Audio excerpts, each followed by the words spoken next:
Hello, welcome to the demo of TouchStarved, played by Picasso. Not finished, it says. He is definitely intended for an older audience. Hope everyone joining me is going to have a good time. Please kindly leave if you are not of legal age. You have been warned, and I am not responsible. But Picasso. Choose my pronouns. Oh. They, them. This world began to unravel long before you were born. Good morning, good afternoon, good evening. I hope everyone had a great day. It began with fogfall. Spectral mist bled from the seams where reality wore so thin it split. And from that fog emerged monsters. Inhuman beings with unnatural powers. Some possessed language and intellect. Others were mindless beasts driven by little more than the desire to slaughter. As cities fell and unrest spread, humans united in their fear, while monsters thrived in the chaos. And then there's you. You're not even sure if you're human. You were born cursed, with hands that alter the minds of anyone you touch. Choose your backstory. Ooh. Also, I would like to dedicate this playthrough, to my best friend. You know why you were dedicated to? We shall continue. The Unnamed, a fallen oracle. You were raised as an oracle in a remote temple. The priest claimed your touch bestowed enlightenment. But a visiting mage revealed your curse for what it is. Following the mage's word, you fled in search of the cenobium. You regularly experience unnatural premonitions that rattle your body and soul. An innate sixth sense gives you a heightened awareness of hidden supernatural presences around you. A hound, forsaken thief. You're raised with society's outcasts, criminals who accepted you when nobody else would. Your partner in crime, a friend since childhood, helped you steal enough money for a cure, then betrayed you. He left you with only enough coin to travel to Cenobium, your last hope. You have sharply honed social intuition. You can survive, even thrive in the violent underbelly of any city, using your experience with the underworld to get ahead. An alchemist. Ooh, the alchemist. An abandoned mage. An exiled Cenobium mage took you in as a child, raising you as her apprentice. She seemed to take pity on your curse, but you discovered that she was cultivating you as a test subject. You fled to the Cenobium seeking a cure. You're an experienced spellcaster with encyclopedic knowledge of alchemy, spellcraft, and history. With a little observation, you can identify the subtle effects of magic. Oh, which one to go with?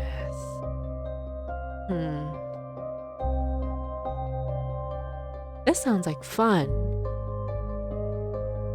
This sounds intriguing. And this sounds a little too close to home.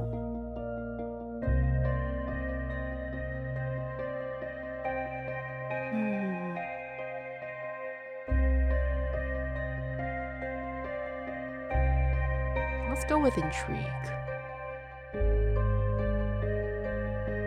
Your name is Picasso. You selected they, them pronouns. Your backstory is the alchemist. Is this correct? Yes.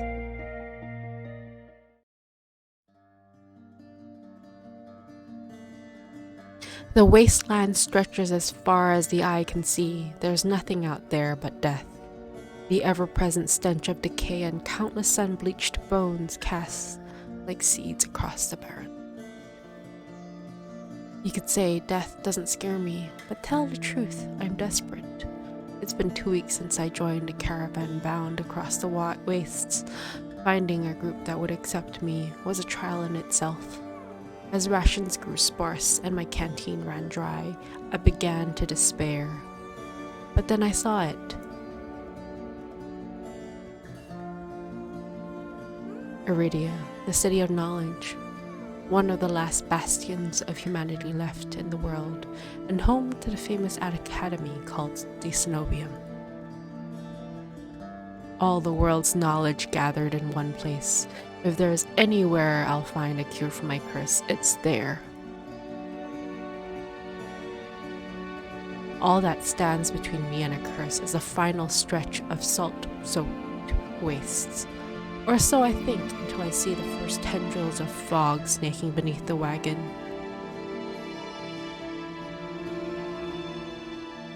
Hushed voice, is this fogful? My stomach sinks at the very whisper of it. A silent storm more devastating than fire, dangerous in cities but of death sentence beyond them.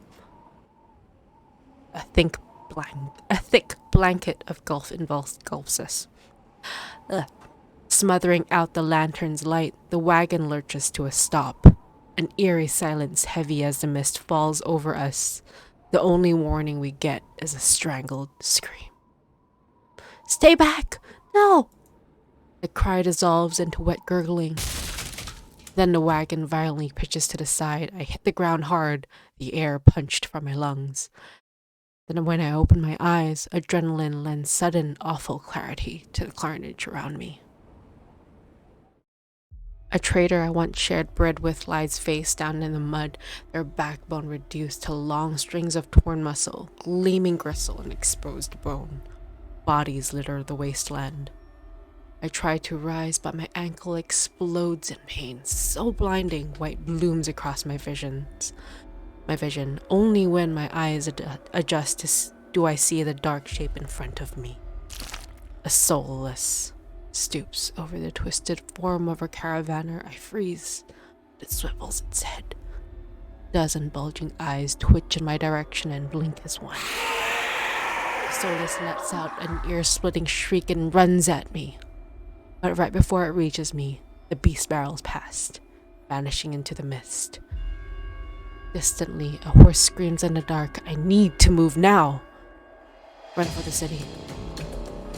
I take off, running deeper into the haze. The fog is so thick that I fear I'm headed in the wrong direction until I see a dim pinprick of light emanating from the shadow of a spire. It's faint, but it's enough. I came too far to die here. Rapid footsteps echo all around me and turn in circles, frantically searching the opaqueness for the source. The fogfall twists and stretches south. Suddenly, the caravan's driver bursts forth from the fog. Our eyes meet too late. He slams into me, knocking me to the ground, and slips into a patch of mud. The soulless falls on him as soon as he slows. It catches the driver by his throat, and rakes his stomach with razor-sharp claws. He comes apart like wet paper, spilling intestines and viscera in a steaming tide. Fighting the urge to heave, I claw frantically through the slippery muck for a handhold. Shit! My hand catches on the jagged edge of a rib jutting up from the water. Bandages unfurl around the gouge torn deep into my palm. The pain's quickly forgotten when a hand closes around my wrist. Can you stand? One of the travelers from the caravan leans over me. We need to run. They reach for my hand and realize too late that my bandages have come undone. No, don't touch me. The sensation of their thumb brushing the back of my hand sends a shiver down my spine. All it takes is one touch, and in the shape of a breath, my curse takes hold. Their lips peel back into a deranged grin. No, I've seen this face countless times before. This is my curse. Madness of my own making. Their grip on my hand tightens until pain radiates from my knuckles. Let me go. Suddenly, clammy hands crush my throat, choking off my breath. Die. Die, die, die, die! Spit bubbles at the corners of their mouth and flecks up my face. The edges of my vision darkens as my lungs scream for air.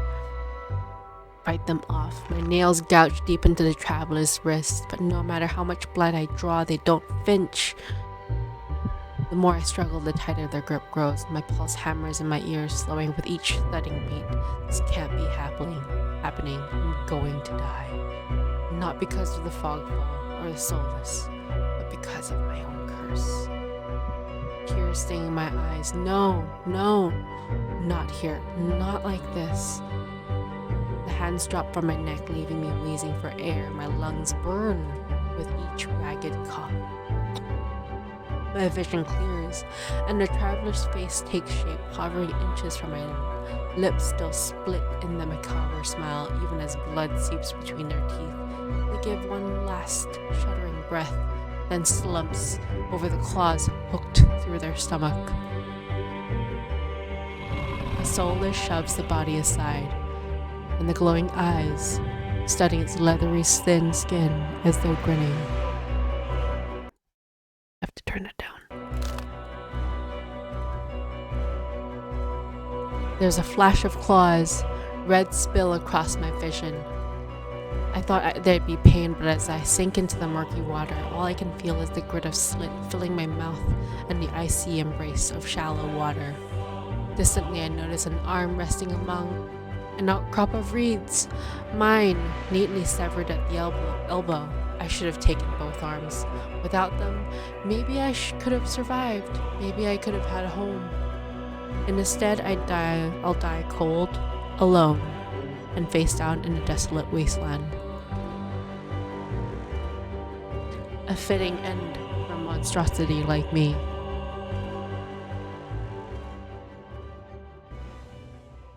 If this is death, it's not as bad as I fear. The cold is gone, as is the choking stench of bog water. I could drift forever, cocooned in oblivion until all thought and sensation vanished. No curse, nobody howling at me in madness and terror, nothing at all. The thought has a terrible appeal to it. But the next moment I take a reflexive breath. Air pours into my lungs, and then out again in a ragged gasp. Feeling comes flooding back.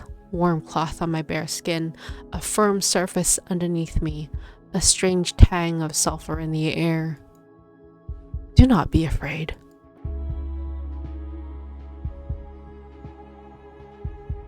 I twist my head towards the voice. Tears flood my blurry vision at the bright glow of lamplight. Try not to move. The voice is calm, steady, and commanding, but more importantly, it is a stranger's voice. One thought cuts through my mental fog. I have no idea who this is, and I'm completely at their misery. Stay away from me. My words come out in a little more than a creaky whisper. I clasp my mouth shut, hating how weak and helpless I sound.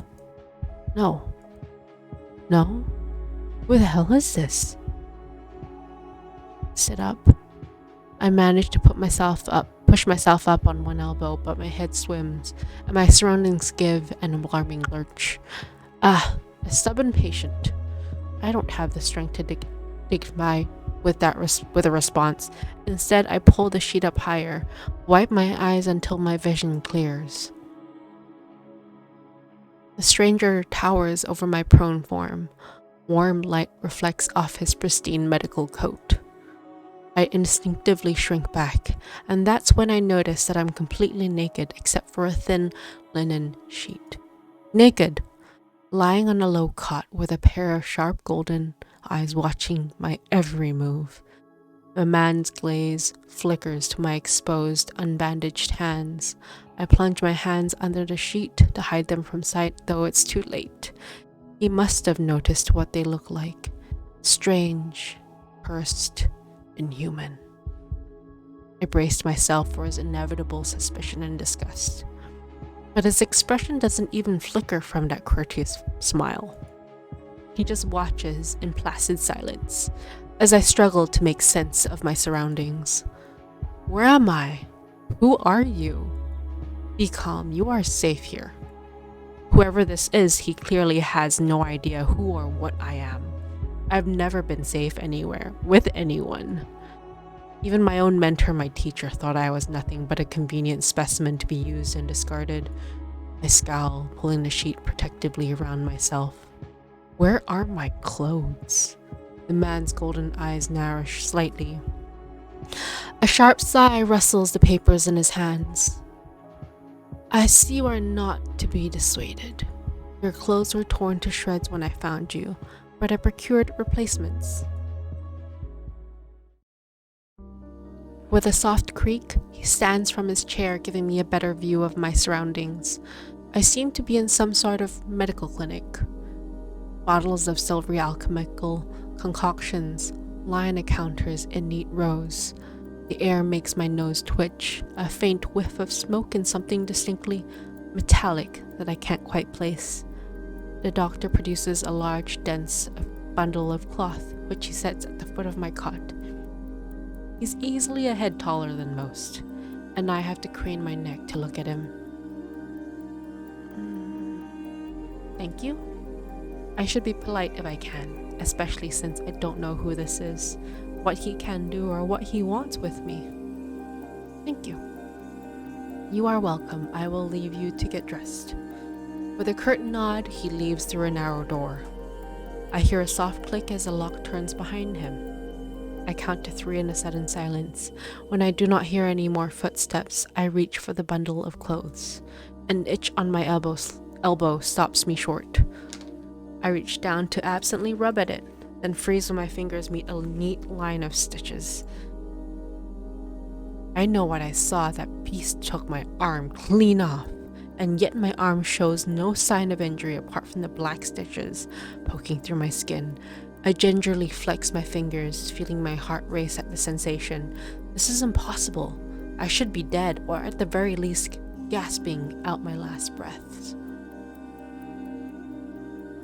I squeeze my eyes shut, waiting for the pleasant dream to unravel, to wake up, bleeding out in the swamp. But nothing happens. The seconds tick by and my arm remains resolutely healed. My surroundings pristine and quiet. In numb disbelief, I reach for the replacement clothes and begin stiffly pulling them on. They're thicker and warmer than mine were, with a black woolen coat to go with them. But there's one thing still missing. My bandages. The golden-eyed man didn't leave me with any, even though I knew he saw my hands. I slide off the bed and take a few unsteady steps towards one of the drawers. If this is indeed a doctor's clinic, there must be bandages somewhere. I start opening drawers at random, and of course, that's when the door swings open once more. Are you looking for something? I whirl around, clutching a thick roll of clean bandages. I try to step back from him, but my legs bump up against the edge of the cot. Your caution is understandable, though if I meant you any harm, you would know. That doesn't make me feel better in the slightest, but he makes no move toward me. So I quickly wind the bandages around my hands. The glowing scars and mottled skin disappear under a layer of clean white cotton. May I ask you why you need additional bandages? I clenched my jaw, and I knew it would only be a matter of time before he asked about my hands, though the way he does it is strangely roundabout. Say nothing. There's no answer I could give without raising unwelcome suspicion, so I just shake my head and finish tying the bandages in silence. I can only help if you tell me what ails you. An involuntary snort of laughter escapes me. Where would I even begin? Would he even believe me if I told him? No, best to keep my curse to myself for now, and learn more about him first.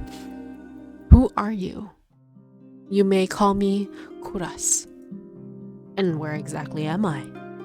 Iridia, which I assume was your caravan's destination? Excuse me. I can think of nowhere else for a group of travelers to go. Iridia. So I made it to the city of knowledge after all. I should feel relieved. But all I can manage is a vague sense of increasing unease. How did I end up here? I brought you to my clinic, of course. You were the only survivor from the caravan barely clinging to life.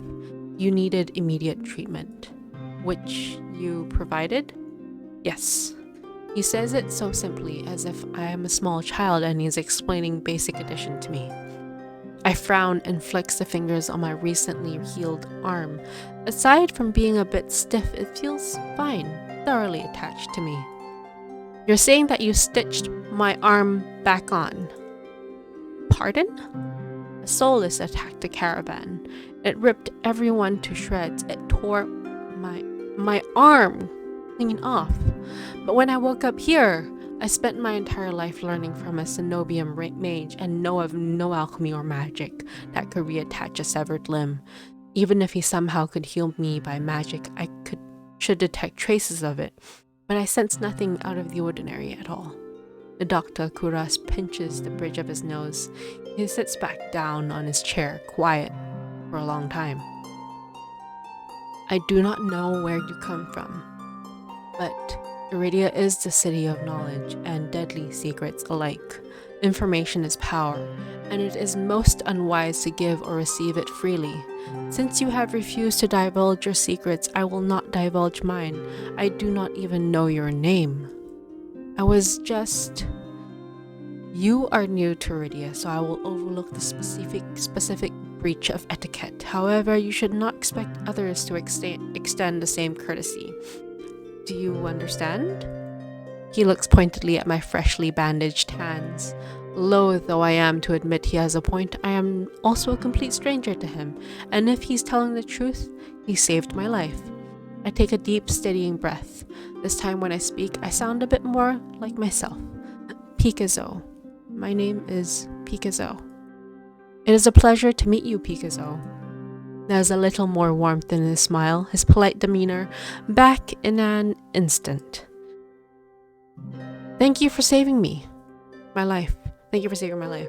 I chance a smile in return, even if he won't explain how he did the impossible. There is no doubt in my mind that I'd be dead if not for Kuras. Think nothing of it. I'm not sure if he's just being excessively courteous, but his words only raise more urgent questions. But I have to ask, why did you save me? You don't know me. The question seems to startle Kuras. I could hardly leave you to die in the wastes. Assisting those in need is the very essence of a doctor's duty. I've never met a doctor who also handed out free clothes. My fingers find the edge of the cloak. There's a subtle but delicately embroidered pattern around the hem. I try not to think about what kind of price Kuras might ask for such well-made clothes. No, I suppose not. Forgive me my presumption. I rarely come across so fascinating a patient. I blink. What did he just say? I simply meant that few would cling to life so resolutely or brave such a perilous journey to Iridia. I could not help but being curious about you, Picazo. His voice dips to a murmur, and he abruptly looks away from me. You're pretty curious yourself. Am I? Well, I haven't forgotten about my arm. I wiggle my intact fingers at him. Clearly not. But you haven't asked me for any payment either. I require none from you. Travelers do not have an abundance of coin, and it would be unethical to leave you destitute in a strange place. I fall silent, unsure what to say to that. Nobody would help a horror like me for free. There has to be some kind of catch or trick, right?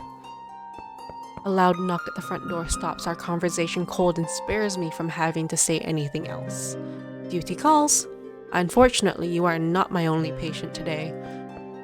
The knocking grows more insistent, and Kuras lets out a tired sigh. Please wait your turn. Though he says it quietly, the clamor on the other side of the door abruptly stops. Do you need anything before you leave, Picazo? Oh, between the soulless attack and my miraculous survival, I'd almost forgotten why I came to Iridia in the first place. I need directions to the Cenobium. The Cenobium? The look on his face is downright chilling. He pauses, choosing his words with cold deliberation when he speaks again.